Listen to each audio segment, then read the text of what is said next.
يا أيها الرسل كلوا من الطيبات واعملوا صالحا إني بما تعملون عليم وإن هذه أمتكم أمة واحدة وأنا ربكم فاتقون فتقطعوا أمرهم بينهم زبرا كل حزب بما لديهم فرحون فذرهم في غمرتهم حتى حين أيحسبون أن ما نمدهم به من مال وبنين نسارع لهم في الخيرات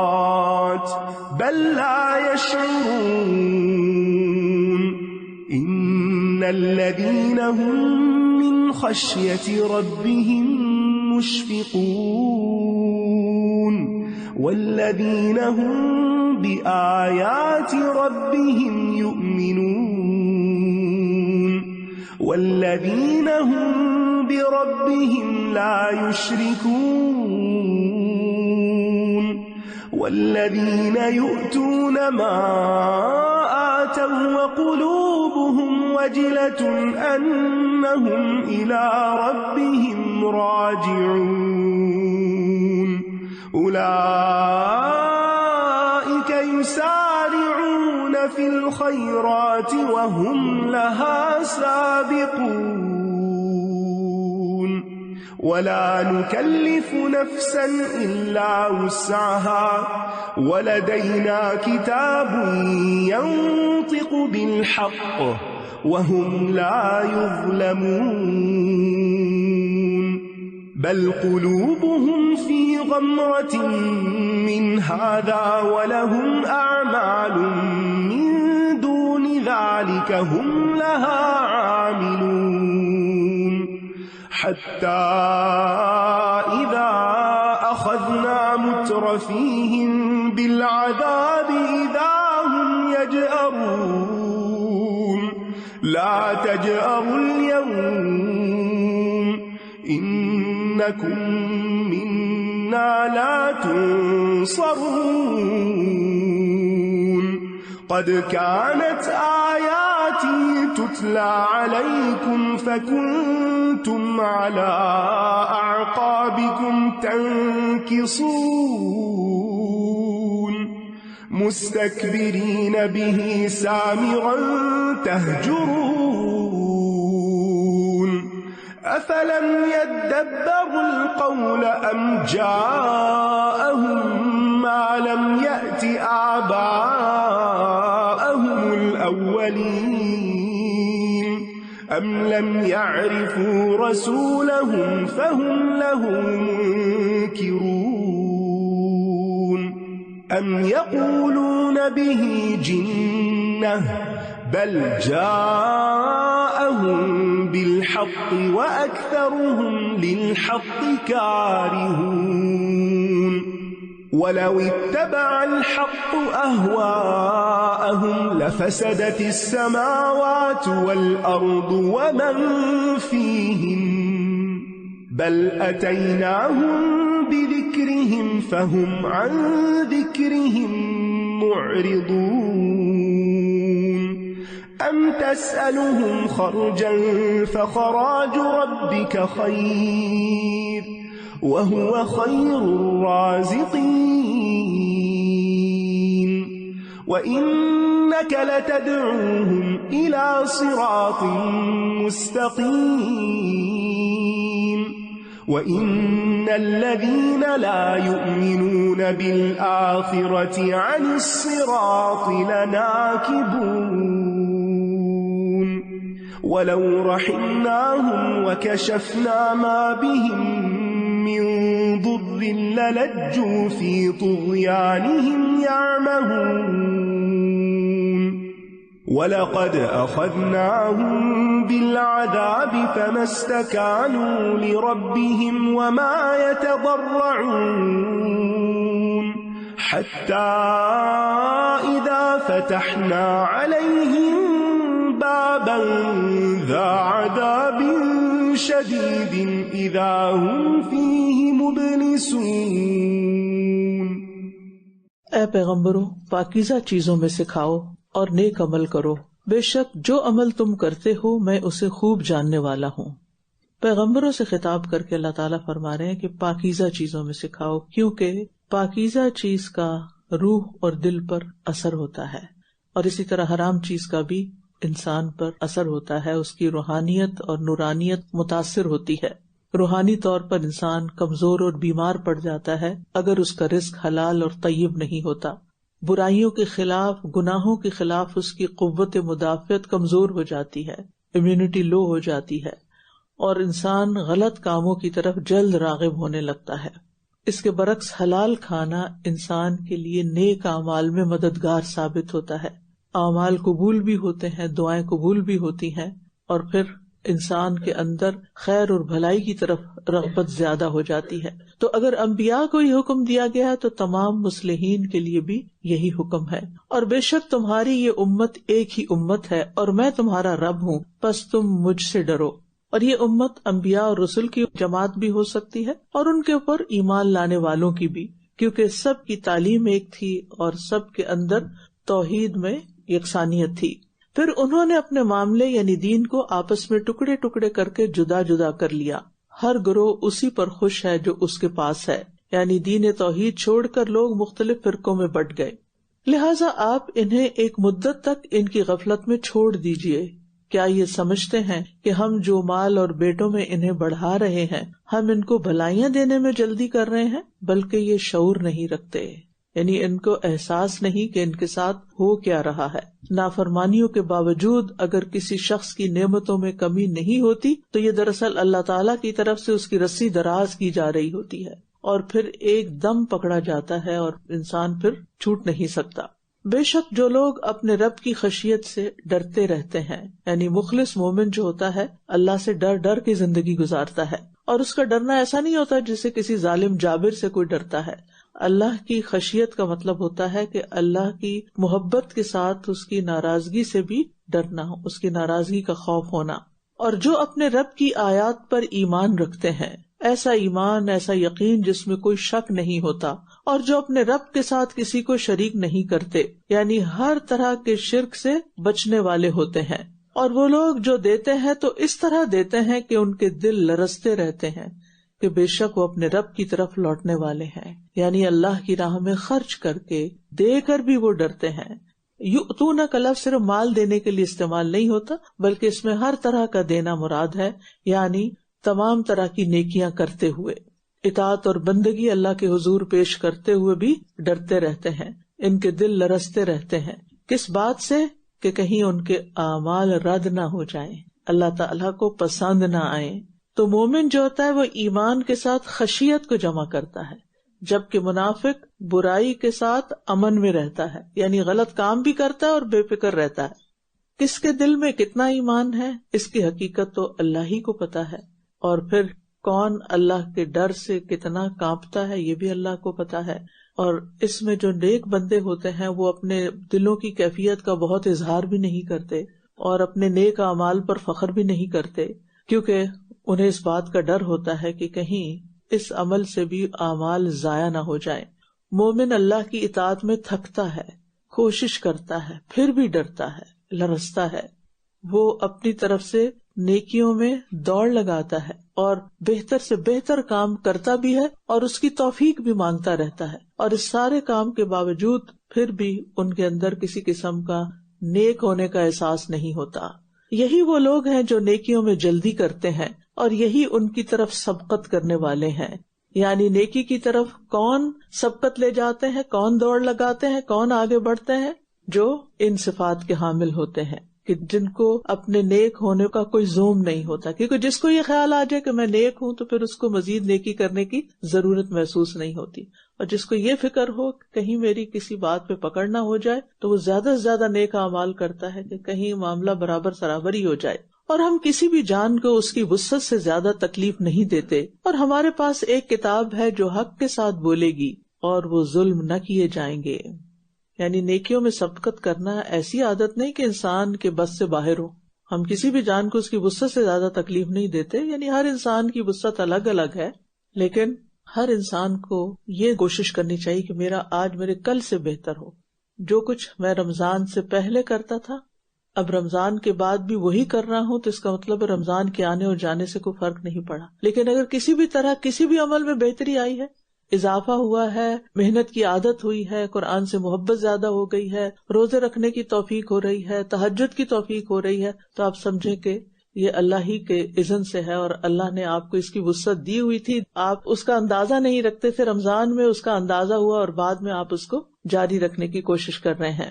اور پھر یہ اس وقت ہوتا ہے جب انسان یہ سوچتا ہے کہ اس کے سارے اعمال، سارے اقوال، سارے افعال، خیالات، اس کے ارادے، اس کی نیتیں، سب کچھ ریکارڈ ہو رہا ہے. تو پھر انسان اور بھی زیادہ کانشیس زندگی بسر کرتا ہے، اور یہ کہ اس کی کتاب اعمال تیار ہو رہی ہے، 2 فرشتے اس پر مسلسل لگے ہوئے ہیں، بلکہ ان کے دل اس سے غفلت میں ہیں، اور ان کے لیے اس کے علاوہ بھی کچھ اعمال ہیں جو یہ کر رہے ہیں. یعنی کچھ لوگ ایسے ہیں کہ جو اپنے اعمال کے ریکارڈ ہونے سے بالکل غافل ہیں، یعنی کچھ تو فکر کرتے ہیں اور کچھ غفلت برتتے ہیں، اور وہ حق سے منہ موڑتے ہیں کیونکہ جہالت کا شکار ہیں، یا پھر احساس نہیں ہے، شعور نہیں ہے، یا وہ زمانے کی اندھی تقلید کر رہے ہیں، جدھر سب لوگ چلے جا رہے ہیں ادھر ہی چلے جا رہے ہیں، اس کے علاوہ وہ کچھ سوچتے نہیں. یہاں تک کہ جب ہم ان کے خوشحال لوگوں کو عذاب میں پکڑ لیں گے تو یکا یک یہ چلانے لگیں گے. یعنی عذاب تو غیر مومن اور غیر آسودہ حال پر بھی آتا ہے، یہاں صرف خوشحال لوگوں کا ذکر کیا گیا کیونکہ عموماً قیادت ان کے ہاتھ میں ہوتی ہے، اور اگر وہ اللہ کی نافرمانی کا رستہ اختیار کرتے ہیں تو پھر ان کی پکڑ بھی زیادہ ہوتی ہے. آج تم چلاؤ مت، بے شک تمہیں ہماری طرف سے کوئی مدد نہ دی جائے گی. بلا شبہ میری آیات تم پر پڑھی جاتی تھی تو تم اپنی ایڑیوں پر الٹے پھر جاتے تھے، تکبر کرتے ہوئے، اس کلام کے بارے میں رات کو باتیں بناتے ہوئے بےہودہ گوئی کرتے تھے. یعنی مترفین جو تھے کسی بھی قوم کے، وہ صرف آیات سننا ہی گوارا نہیں کرتے تھے، بلکہ قرآنی آیات کا ذکر اس انداز میں کرتے تھے کہ گویا یہ کوئی بیکار کی باتیں ہوں یا محمل قصے کہانیاں ہوں. کیا انہوں نے اس کلام میں غور و فکر نہیں کیا، یا ان کے پاس ایسی چیز آئی ہے جو ان کے اگلے آباء و اجداد کے پاس نہیں آئی تھی؟ قرآن میں غور و فکر کرنا، تدبر کرنا ہر بھلائی کی طرف بلاتا ہے، انسان کو موٹیویٹ کرتا ہے اور شر سے بچاتا ہے. کیونکہ اللہ تعالیٰ یہاں پر سوال کر رہے ہیں، افلم یدبر القول، اگر اس کلام میں غور و فکر کرتے تو خیر ہی خیر پاتے، یا انہوں نے اپنے رسول کو پہچانا نہیں تو یہ اس کا انکار کر رہے ہیں. یعنی نبی صلی اللہ علیہ وسلم کی نسب، صداقت اور امانت کو یہ جانتے ہیں، اس کے باوجود یہ منہ موڑ رہے ہیں، یا یہ کہتے ہیں کہ اس کو جنون لاحق ہے، بلکہ وہ ان کے پاس حق لے کر آیا ہے، اور ان میں اکثر لوگ حق کو ناپسند کرتے ہیں. تو جو حق کو پسند کرنے والے تھے وہ نبی صلی اللہ علیہ وسلم پر ایمان لے آئے، اور جنہوں نے حق کو پسند نہیں کیا تکبر کی وجہ سے یا حسد کی وجہ سے یا انا پرستی کی وجہ سے یا آباء و اجداد کی تقلید کی وجہ سے یا پھر لوگوں کی ملامت کے خوف سے یا پھر ضد اور ہٹ دھرمی کی وجہ سے یا قوم قبیلے کی پیروی کرنے کی وجہ سے یا کسی اور دنیاوی بینیفٹ کی وجہ سے، تو پھر وہ حق سے محروم رہے. اور اگر حق ان کی خواہشات کی پیروی کرتا تو سب آسمان اور زمین اور جو ان میں ہے ضرور بگڑ جاتے، بلکہ ہم ان کے پاس انہی کا ذکر لائے ہیں، مگر یہ تو اپنے ہی ذکر سے منہ موڑ رہے ہیں. تو حق تو اس لیے ہے کہ حق کی پیروی کی جائے، لیکن لوگ چاہتے ہیں حق ان کی خواہشات کے تابع ہو جائے، حق ان کی پیروی کرے، نہ کہ یہ حق کی پیروی کرے. اور اگر ایسا ہونے لگے تو پھر تو سارا نظام ہی الٹ جائے. کیا آپ ان سے کسی اجرت کا سوال کرتے ہیں؟ تو آپ کے رب کا دیا ہوا اجر بہتر ہے، اور وہ سب رزق دینے والوں سے بہتر ہے. یعنی اللہ تعالیٰ صرف رزق دینے والا ہی نہیں بلکہ بہترین رزق دینے والا ہے. وَهُوَ خَيْرُ الرَّازِقِينَ، کہ اس کا رزق پاکیزہ ترین اور نفع بخش ہوتا ہے. اور بے شک آپ تو انہیں سیدھے راستے کی طرف بلاتے ہیں، یعنی آپ ان کا کیا نقصان کر رہے ہیں؟ آپ ان کی ہدایت کا سامان کر رہے ہیں. یعنی دین کے احکامات بالکل سادہ، عام فہم، اصولی باتیں ہیں جو سیدھا راستہ ہے. اور بے شک جو لوگ آخرت پر یقین نہیں رکھتے وہ یقیناً سیدھے راستے سے انحراف کر رہے ہیں، وہ اس راستے پر آنا نہیں چاہتے. لیکن جو لوگ آخرت پر یقین رکھتے ہیں وہ لازماً سیدھے رستے کی تلاش میں رہتے ہیں، اور اگر ہم ان پر رحم کریں اور جو بھی ان کو تکلیف ہے دور کر دیں تو یہ بھی ضرور اپنی سرکشی میں اڑ کر بھٹکتے پھریں گے. یعنی ظالموں کے چیخنے چلانے پر اگر ان سے عذاب دور بھی کر دیا جائے تو یہ سرکشی سے باز نہیں آئیں گے. اور ایسا ہوتا ہے کہ ایسے لوگوں کو جب اللہ سبحانہ وتعالیٰ تکلیف کے بعد آسانی دیتا ہے تو پھر وہ واپس اپنی اسی زندگی میں لوٹ جاتے ہیں. اور ہم نے انہیں عذاب میں پکڑا لیکن نہ تو یہ اپنے رب کے آگے جھکے اور نہ ہی یہ گڑ گڑاتے تھے. یعنی عمومی طور پر جو غافل دل کے لوگ ہوتے ہیں وہ حادثات سے کوئی سبق نہیں سیکھتے، کچھ فائدہ نہیں اٹھاتے، یہاں تک کہ جب ہم نے ان پر سخت عذاب کا دروازہ کھول دیا تو یکا یک یہ اس میں مایوس ہونے والے تھے. یعنی پھر انہیں اللہ کی رحمت اور اس کے فضل و احسان کی کوئی امید نہ رہی. وَهُوَ الَّذِي أَنشَأَ لَكُمُ السَّمْعَ وَالْأَبْصَارَ وَالْأَفْئِدَةَ قَلِيلًا مَا تَشْكُرُونَ. وَهُوَ الَّذِي ذَرَأَكُمْ فِي الْأَرْضِ وَإِلَيْهِ تُحْشَرُونَ. وَهُوَ الَّذِي يُحْيِي وَيُمِيتُ وَلَهُ اخْتِلَافُ اللَّيْلِ وَالنَّهَارِ أَفَلَا تَعْقِلُونَ. بَلْ قَالُوا مِثْلَ مَا قَالَ الْأَوَّلُونَ. قَالُوا أَإِذَا مِتْنَا وَكُنَّا تُرَابًا وَعِظَامًا أَإِنَّا لَمَبْعُوثُونَ. لَقَدْ وُعِدْنَا نَحْنُ وَآبَاؤُنَا هَذَا مِنْ قَبْلُ إِنْ هَذَا إِلَّا أَسَاطِيرُ الْأَوَّلِينَ. قُلْ لِمَنِ الْأَرْضُ وَمَنْ فِيهَا إِن كُنتُمْ تَعْلَمُونَ. سَيَقُولُونَ لِلَّهِ قُلْ أَفَلَا تَذَكَّرُونَ. قُلْ مَنْ رَبُّ السَّمَاوَاتِ السَّبْعِ وَرَبُّ الْعَرْشِ الْعَظِيمِ. سَيَقُولُونَ لِلَّهِ قُلْ أَفَلَا تَتَّقُونَ. قُلْ مَنْ بِيَدِهِ مَلَكُوتُ كُلِّ شَيْءٍ وَهُوَ يُجِيرُ وَلَا يُجَارُ عَلَيْهِ إِن كُنتُمْ تَعْلَمُونَ. سَيَقُولُونَ لِلَّهِ قُلْ فَأَنَّى تُسْحَرُونَ.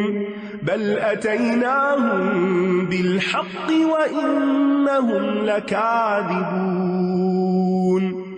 مَا اتَّخَذَ اللَّهُ مِنْ وَلَدٍ وَمَا كَانَ مَعَهُ مِنْ إِلَٰهٍ إِذًا لَذَهَبَ كُلُّ إِلَٰهٍ بِمَا خَلَقَ وَلَعَلَا بَعْضُهُمْ عَلَى بَعْضٍ سُبْحَانَ اللَّهِ عَمَّا يَصِفُونَ.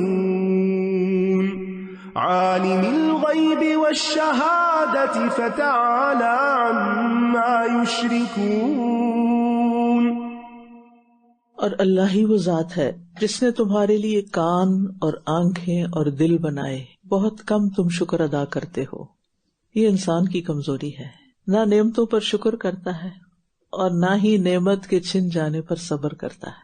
یہ نعمتیں ہمارے پاس ہیں لیکن ان کا ہم کتنا شکر ادا کرتے ہیں ہم سب جانتے ہیں. اور اگر ان میں سے کسی نعمت میں کچھ تھوڑی سی بھی کمی آئے یا کوئی تکلیف آ جائے تو پھر ہماری بے صبر پن کا بھی عالم دیکھنے والا ہوتا ہے، مایوسی ہونے لگتی ہے. انسان اپنی زندگی کے ہر لمحے ہر گھڑی اللہ کی نعمتوں میں جی رہا ہے، لیکن اس کے دل میں اللہ کی یاد کتنی ہے اور اللہ کے بارے میں حسن ظن کتنا ہے، اور انہی نعمتوں کے ساتھ اللہ کی اطاعت کتنی ہے، یہ دراصل سوچنے کی بات ہے. ان آنکھوں سے ہم کیا کچھ نہیں دیکھتے، ان کانوں سے کیا کچھ نہیں سنتے، اور اس دل میں کتنے خیالات آتے ہیں، کیسی کیسی سوچیں آتی ہیں، لیکن ان سب پر دن میں کتنی بار شکر ادا کرتے ہیں اور ان سے کتنے کام ایسے لیتے ہیں جو اللہ کو خوش کرنے والے ہوں، اللہ کی رضا کے ہوں. بہت سے لوگ تو ان اعضاء سے صرف وہی کام لیتے ہیں جو جانور لے رہے ہوتے ہیں، بغیر کسی غور و فکر کے، بغیر کسی تدبر کے. یا پھر ان اعضاء سے، ان نعمتوں سے صرف اپنی پسند اور مطلوبہ چیزیں کو لیتے ہیں، جو پسند ہوتا ہے، جو چاہتے ہیں اس کے مطابق۔ اللہ سبحانہ تعالیٰ نے ہمیں کان اور آنکھ جانور جیسے نہیں دی، دیکھتے اور سنتے تو وہ بھی ہیں، لیکن ہمیں دل بھی دیا ہے۔ لیکن اس دل سے ہم نے کیا فائدہ حاصل کیا؟ کیونکہ شکر گزاری کا اصل مقام دل ہی ہے۔ دل سے شکر اٹھتا ہے تو پھر زبان بھی بولتی ہے، اور پھر انسان کا باقی جسم بھی اس کے مطابق کام کرتا ہے۔ اور وہی ہے جس نے تمہیں زمین میں پھیلا دیا، اور اسی کی طرف تم اکٹھے کیے جاؤ گے۔ انسانوں کا یہ پھیلاؤ قیامت تک جاری رہے گا، اور جو ذات پھیلا رہی ہے وہ سمیٹ بھی لے گی اور انسان کو پوچھ بھی لے گی۔ اور وہی ہے جو زندہ کرتا ہے اور موت دیتا ہے، اور رات اور دن کا آگے پیچھے آنا بھی اسی کے حکم سے ہے۔ زندگی اور موت ایک دوسرے کے اپوزٹ ہے، رات اور دن ایک دوسرے کے اپوزٹ ہے۔ یہ سب تبدیلیاں اللہ کے اذن سے ہوتی ہیں۔ کیا تم عقل سے کام نہیں لیتے کہ وہ کتنی طاقت اور قدرت کا مالک ہے؟ تمہارا اتنی بڑی ہستی کے ساتھ کیا معاملہ ہے؟ بلکہ انہوں نے بھی ویسی ہی بات کہی جو پہلے لوگ کہتے تھے۔ وہ کیا کہتے تھے؟ انہوں نے کہا تھا کہ کیا جب ہم مر جائیں گے اور ہم مٹی اور ہڈیاں ہو جائیں گے تو کیا واقعی ہم ضرور دوبارہ اٹھائے جائیں گے؟ یقیناً ہم سے اور ہمارے آباء و اجداد سے اس سے پہلے یہی وعدہ کیا گیا، یہ تو محض پہلوں کی کہانیاں ہیں۔ کہہ دیجئے یہ زمین اور جو کچھ اس میں ہے کس کا ہے اگر تم جانتے ہو؟ یہ ضرور کہیں گے اللہ ہی کا ہے۔ آپ کہہ دیجئے کیا پھر بھی تم نصیحت حاصل نہیں کرتے؟ یعنی جتنی شدت سے وہ انکار کر رہے تھے، اللہ تعالیٰ اتنا ہی ان کے منہوں سے اپنی قدرت کا اقرار کروا رہے ہیں۔ کہہ دیجئے ساتوں آسمانوں کا رب اور عرش عظیم کا رب کون ہے؟ یہ ضرور کہیں گے کہ اللہ ہی ہے۔ کہہ دیجئے کیا پھر تم ڈرتے نہیں؟ یعنی ساتوں آسمان اور عرش عظیم کس کی ملکیت میں ہے؟ اللہ ہی کی ملکیت میں۔ کہہ دیجئے کون ہے وہ جس کے ہاتھ میں ہر چیز کی بادشاہت ہے، اور وہ پناہ دیتا ہے اور اس کے مقابلے میں پناہ نہیں دی جاتی اگر تم علم رکھتے ہو۔ یعنی امن دینے والا بھی وہ ہے اور پکڑنے والا بھی وہ ہے، اور اگر وہ پکڑے تو کوئی بچا نہیں سکتا، اور جس کی مدد کا اللہ ارادہ کر لے اور جس کو امن دینے کا تو کوئی اس سے چھین بھی نہیں سکتا۔ یہ ضرور کہیں گے کہ اللہ ہی کے لیے ہے۔ کہہ دیجئے پھر تم کہاں سے جادو کیے جاتے ہو؟ بلکہ ہم ان کے پاس حق لے کر آئے ہیں، اور بے شک یہی جھوٹے ہیں۔ انسان کا سب سے بڑا جرم حق کو جھٹلانا ہے، اور یہیں سے پھر باقی جرائم پیدا ہوتے ہیں۔ اللہ نے کوئی اولاد نہیں بنائی اور نہ ہی اس کے ساتھ کوئی اور معبود ہے۔ اگر ایسا ہوتا تو ہر معبود جو کچھ اس نے پیدا کیا ہوتا اسے لے کر الگ ہو جاتا اور ایک دوسرے پر چڑھائی کر دیتا۔ اللہ پاک ہے اس سے جو یہ بیان کرتے ہیں، یعنی اللہ تعالیٰ ہر شرک سے پاک ہے۔ اللہ سبحانہ و تعالیٰ عبادت کے لائق ہے، اس کے علاوہ کوئی عبادت کے لائق نہیں۔ ہماری زندگی میں جو کچھ بھی ہو رہا ہے اس میں کوئی نہ کوئی حکمت اور مصلحت ہے، لہذا وہ پاک ہے، ہمیں اس سے کوئی شکایت نہیں کرنی چاہیے۔ اس بات سے پاک ہے کہ وہ کوئی غلط فیصلہ کرے یا کسی پر ظلم کرے۔ وہ غیب اور حاضر کا جاننے والا ہے، بہت بلند ہے اس سے جو یہ شریک ٹھہراتے ہیں۔